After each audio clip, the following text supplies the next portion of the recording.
नमस्कार मैं मजिद बंधुসকল बलगते चामक आज 9টা गुरुत्वपूर्ण खबर। प्रथमটো खबर राज्यर लाख लाख मुसलमान लोकলৈ ভাল खबर। काइলৈ अर्थात 2 मार्चर পৰা অসমত आरम्भ হ'ব पवित्र रमजान माह। अर्थात 2 मार्चत হ'ব रमजाনৰ प्रथमটো रोजा। এই ঘোষণা কেন্দ্ৰীয় হিলাল কমিটি অসমৰ। 2 মাৰ্চৰ পৰা অসমত आरम्भ হ'ব पवित्र रमजान माह। रमजान माहत रोजा और दुआर बारे की नियम आछे बा की नियम मानि चलिब लागिब चाओ आहक। रमजानर प्रतिटो मुहूर्त अति पवित्र। रमजानर समयत जिमान सम्भव सिमान उपासना करिब लागे मुसलमान लोकসকলে। पवित्र समयছোৱাত करिब लागे कुरान शरीफ पाठ, परापक्षत पढ़िब लागे नफल नामाज और तस्बीह। रमजान माहर आगते दान और जाकात आदाय दियातो ভাল বুলি গণ্য কৰা হয়। दरिद्र लोकসকলে এই ধনেৰে তেওঁলোকৰ প্ৰয়োজন পূৰাব পাৰিব। दरिद्र आत्मीय और चुबुৰীয়াসকলক জাকাত দিয়াটো উত্তম। पवित्र रमजान माहत আপোনাৰ উদ্দেশ্যৰ বিষয়ে চিন্তা কৰক আৰু ৰমজানৰ সময়ছোৱাৰ পৰাই অপ্ৰয়োজনীয় কাৰ্যকলাপ পৰিহাৰ কৰক। এই সময়ছোৱাত বিড়ি চিগাৰেট গুটকা আদিৰ দৰে অভ্যাসৰ পৰা আঁতৰি থাকিব লাগে। পৰৱৰ্তী খবৰ राज्यर लाख लाख निबनुआ युवक युवतीলৈ ভাল खबर। शीघ्रे राज्यत ओलाब 2 लाखৰো অধিক চাকৰি। राज्यर मुख्यमंत्री डॉक्टर हिमंत बिश्व शर्मार এই সন্দৰ্ভত বৃহৎ ঘোষণা। राज्यर लाख लाख निबनुৱাৰ বাবে ভাল खबर। शीघ्रे राज्यत ओलाब 2 लाखৰো অধিক চাকৰি। ITI পাছ কৰা যুৱক যুৱতীসকলেও লাভ কৰিব চাকৰি। एडभान्टेज आसामत विनियोगर MOUर पिछते राज्यर बारे आहिছে এই ভাল खबर। राज्यर मुख्यमंत्री डॉक्टर हिमंत बिश्व शर्माई करिले এই ডাঙৰ ঘোষণা। পৰৱৰ্তী खबर पंचायत निर्वाचनक লৈ এইবাৰ আদালতৰ দ্বাৰস্থ হ'ব কংগ্ৰেছ দল। যদি 18 মাৰ্চৰ আশে-পাশে বিজেপি চৰকাৰে পঞ্চায়ত নিৰ্বাচনৰ দিন ঘোষণা নকৰে তেন্তে 20 বা 21 মাৰ্চত আমি গুৱাহাটী হাইকোৰ্টৰ দ্বাৰস্থ হ'ম। এই মন্তব্য APCCৰ সভাপতি ভূপেন বৰাৰ। দৰ্শকসকল আৰু বহুত গুৰুত্বপূৰ্ণ খবৰ আছে।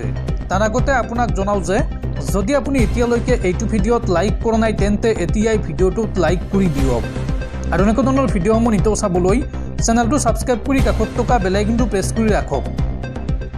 পৰৱৰ্তী খবৰ আন্তঃৰাষ্ট্ৰীয় বজাৰত পুনৰ হুৰা কমিছে খাৰুৱা তেলৰ মূল্য, কিন্তু তাৰ পিছতো ভাৰতত কিয় কমা নাই পেট্ৰল ডিজেলৰ মূল্য। বিশ্ব বজাৰত খাৰুৱা তেলৰ মূল্য পুনৰ হ্ৰাস পাইছে। অশোধিত খাৰুৱা তেলৰ প্ৰতি বেৰলৰ মূল্য 71 পৰা $72 উপনীত হৈছে। তাৰোপৰি WTI ক্ৰুড অইলৰ মূল্য হ্ৰাস পাই প্ৰায় $68 উপনীত হৈছে। ফলত ভাৰতৰ তেল কোম্পানীসমূহেও কম মূল্যতে বিশ্ব বজাৰৰ পৰা অশোধিত খাৰুৱা তেল ক্ৰয় কৰাৰ সুযোগ লাভ কৰিছে।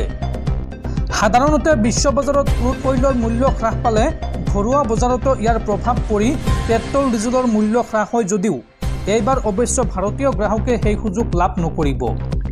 ডলাৰৰ বিপৰীতে টকাৰ মূল্য ইতিহাস সৃষ্টি কৰি সৰ্বকালৰ সৰ্বনিম্ন স্থানত উপনীত হোৱাৰ বাবেই বিশ্ব বজাৰত খাৰুৱা তেলৰ মূল্য হ্ৰাস পোৱাৰ পাছতো ভাৰতৰ ঘৰুৱা বজাৰত গ্ৰাহকক কম মূল্যৰ সুবিধা প্ৰদান কৰিব নোৱাৰিব বুলি বিশেষজ্ঞসকলে দাবী কৰিছে। ডলাৰৰ বিপৰীতে ভাৰতীয় টকাৰ মূল্য হ্ৰাস হোৱাৰ বাবেই তেল কোম্পানীসমূহৰ আমদানি ব্যয় হ্ৰাস হোৱা নাই। অৱশ্য আন একাংশই তেলৰ মূল্য হ্ৰাস নোহোৱাৰ আঁৰত ৰাজনৈতিক কাৰণো বিচাৰি পাইছে। তেওঁলোকৰ মতে অনেক সমস্যাৰ পাছতো পৰিস্থিতি জীয়াই নহওক কিয় কেৱল নিৰ্বাচন চমু চাপি আহিলেহে তেলৰ মূল্য হ্ৰাস হয়। ইফালে আন একাংশই আকৌ বিশ্ব বজাৰত ক্ৰুড অইলৰ মূল্য হ্ৰাস পোৱাৰ বাবে ভাৰতৰ ঘৰুৱা বজাৰত তেলৰ মূল্য হ্ৰাস কৰিব পৰা পৰিস্থিতিৰ সৃষ্টি হৈছে নে নাই সেয়া পৰ্যালোচনা কৰাৰ দাবী উত্থাপন কৰিছে। এইসকলৰ মতে যিহেতু কেন্দ্ৰীয় বাজেটত বৃহৎ পৰিমাণৰ কৰ কৰ্তনৰ কথা ঘোষণা কৰাৰ পাছত উৎপাদন কৰ হ্ৰাস কৰাৰ সুযোগো বহু পৰিমাণে হ্ৰাস পাইছে। কাৰণ সেই ৰেহাই খণ্ডত তেওঁলোকে 1 লাখ কোটি টকা ৰাজহ ত্যাগ কৰিবলগীয়া হৈছে। মন কৰিবলগীয়া যে যোৱা বছৰৰ এপ্ৰিল মাহত বিশ্ব বজাৰত ক্ৰুড অইলৰ মূল্য প্ৰায় $90 স্পৰ্শ কৰাৰ পিছত ছেপ্টেম্বৰ মাহত $70 হ্ৰাস পাইছিল। ডিচেম্বৰ জানুৱাৰী মাহত ইয়াৰ মূল্য সামান্য বৃদ্ধি হৈছিল যদিও এতিয়া পুনৰ 71 পৰা $72 ভিতৰত আছে। এই দীঘলীয়া সময়ত এনে উত্থান পতনৰ মাজতো ভাৰতত কেৱল লোকসভা নিৰ্বাচনৰ সময়ত প্ৰতি লিটাৰ পেট্ৰল ডিজেলত 2 টকা হ্ৰাস কৰাৰ বাহিৰে বেলেগ কোনো পৰিৱৰ্তন নহল। একাংশ অৰ্থনীতিবিদে ইয়াৰ বাবে ডলাৰৰ বিপৰীতে টকাৰ মূল্য হ্ৰাস হোৱাৰ বিষয়টোকে প্ৰধানকৈ জগৰীয়া কৰিছে। তেওঁলোকৰ মতে যদিও খাৰুৱা তেলৰ মূল্য ডলাৰত হ্ৰাস পাইছে, তাৰ বিপৰীতে কিন্তু প্ৰতি ডলাৰত ভাৰতীয় টকাৰ মূল্য হ্ৰাস পাইছে। ভাৰতীয় টকা প্ৰতি ডলাৰৰ বিপৰীতে 86ৰ পৰা 87লৈ হ্ৰাস পাইছে। ফলত লাভ লোকচানৰ হিচাপতো ইয়াৰ প্ৰভাৱ পৰিছে। ইফালে সদনৰ খৰচো একে আছে। টকাৰ মূল্য হ্ৰাস হোৱাৰ বাবে খাৰুৱা তেল কোম্পানীসমূহৰ আমদানি ব্যয় বৃদ্ধি হৈছে। সেয়ে বিশ্ব বজাৰত মূল্য হ্ৰাস হ'লেও ঘৰুৱা বজাৰত তাৰ কোনো প্ৰভাৱ পৰা নাই, এই বুলি ক'ব বিচাৰিছে একাংশ অৰ্থনীতিবিদে। পৰৱৰ্তী খবৰ, জাগুনৰ অসম অৰুণাচল সীমান্তত উগ্ৰপন্থী সংগঠন আলফা স্বাধীনৰ 2 কেডাৰক গ্ৰেপ্তাৰ। আলফাৰ শিবিৰৰ পৰা 2 কেডাৰৰ পলায়নৰ খবৰ অহাৰ পিছতে আৰক্ষীয়ে চলাইছিল অভিযান। আৰু তিনিচুকীয়া আৰক্ষীৰ অভিযানত গ্ৰেপ্তাৰ কৰা হয় নিপু অসম আৰু নৱজিৎ অসমক। আৰু দুৱৰে পৰা বৃহৎ পৰিমাণৰ মাৰণাস্ত্ৰ জব্দ কৰিছে আৰক্ষীয়ে।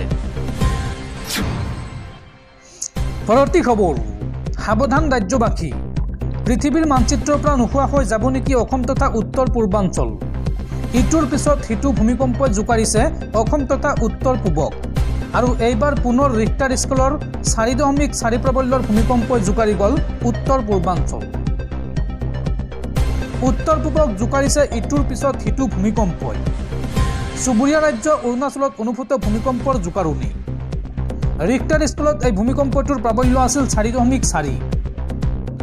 3:35 অনুভূত হয় এই ভূমিকম্পৰ জোকাৰণি। টাৱাঙৰ পৰা পূবত ভূমিকম্পৰ উৎপত্তিস্থল আছিল।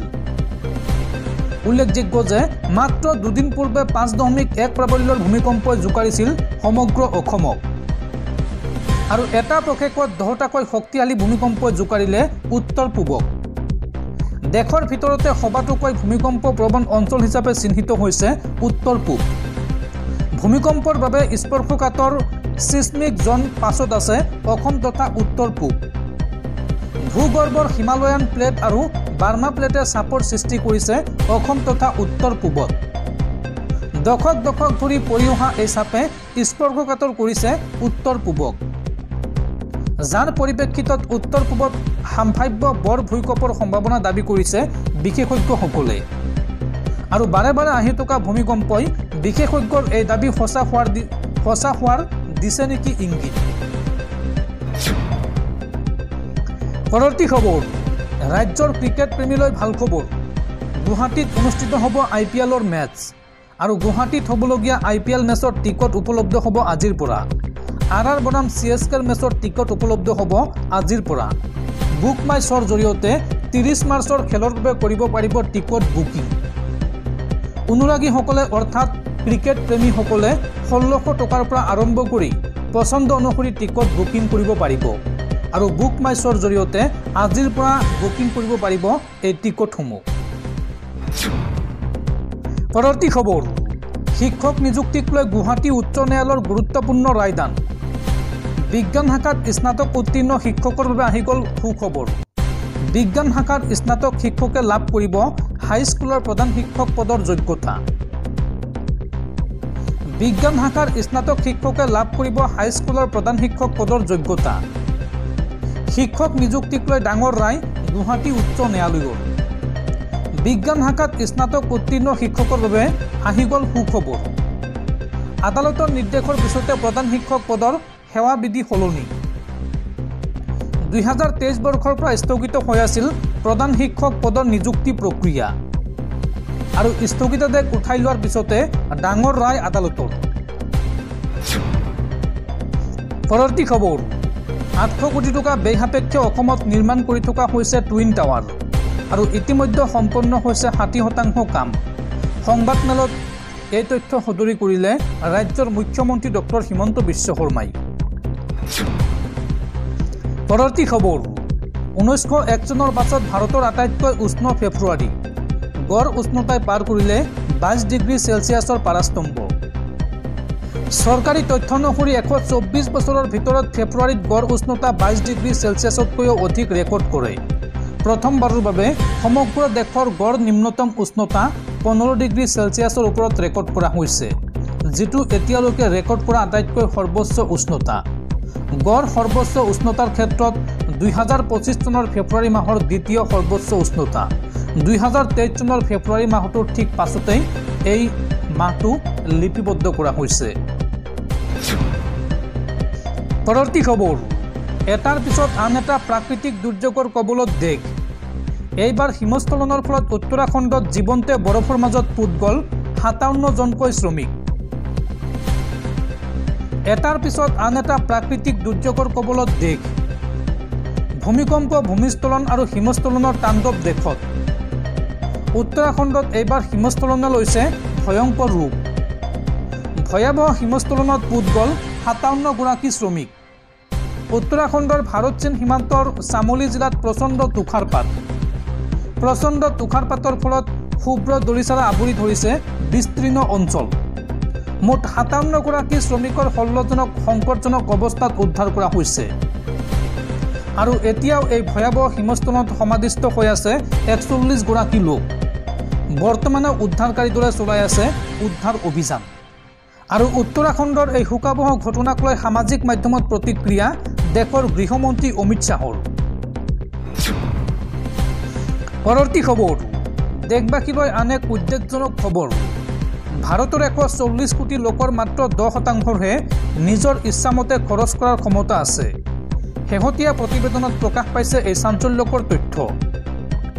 ভাৰতৰ মুঠ জনসংখ্যা 140 কোটিৰ ওপৰত, কিন্তু ব্লুম ভেঞ্চাৰ্ছ নামৰ এটা আৰ্থিক সহায়ক সংস্থাৰ তথ্য অনুসৰি মাত্ৰ 10% লোকৰ হাততহে নিজৰ ইচ্ছামতে খৰচ কৰিবলৈ পৰ্যাপ্ত ধন আছে। অৰ্থাৎ সেই 13 বা 14 কোটি মানুহৰ অতিৰিক্ত সামগ্ৰী বা সেৱা ক্ৰয় কৰাৰ ক্ষমতা আছে। বাকী 90% লোকৰে সেই ক্ষমতা নাই। ব্লুম ভেঞ্চাৰ্ছ হৈছে এটা ভেঞ্চাৰ কেপিটেল সংস্থা, যিয়ে সৰু ষ্টাৰ্টআপক পুঁজিৰ ক্ষেত্ৰত সহায় কৰে। তেওঁলোকে ভাৰতৰ এই তথ্য তেওঁলোকৰ বাৰ্ষিক প্ৰতিবেদনত প্ৰকাশ কৰিছে। ব্লুম ভেঞ্চাৰ্ছে এই সন্দৰ্ভত কয় যে শীৰ্ষ 10%ই তেওঁলোকৰ ক্ৰয় ক্ষমতাৰ জৰিয়তে ভাৰতৰ অৰ্থনৈতিক বৃদ্ধি, বজাৰ আৰু বিক্ৰীক আগুৱাই লৈ গৈ আছে। কিন্তু এই 10% ক্ৰমে বৃদ্ধি হোৱা নাই, মানে অধিক মানুহৰ ধন সম্পত্তি বৃদ্ধি হোৱা নাই, বৰং এই 10%ৰ ধন আৰু সম্পদহে বাঢ়িছে। অৰ্থাৎ ধনীসকল দেশত ধনী হৈ গৈ আছে। শেহতীয়া প্ৰতিবেদনত প্ৰকাশ পাইছে এই তথ্য।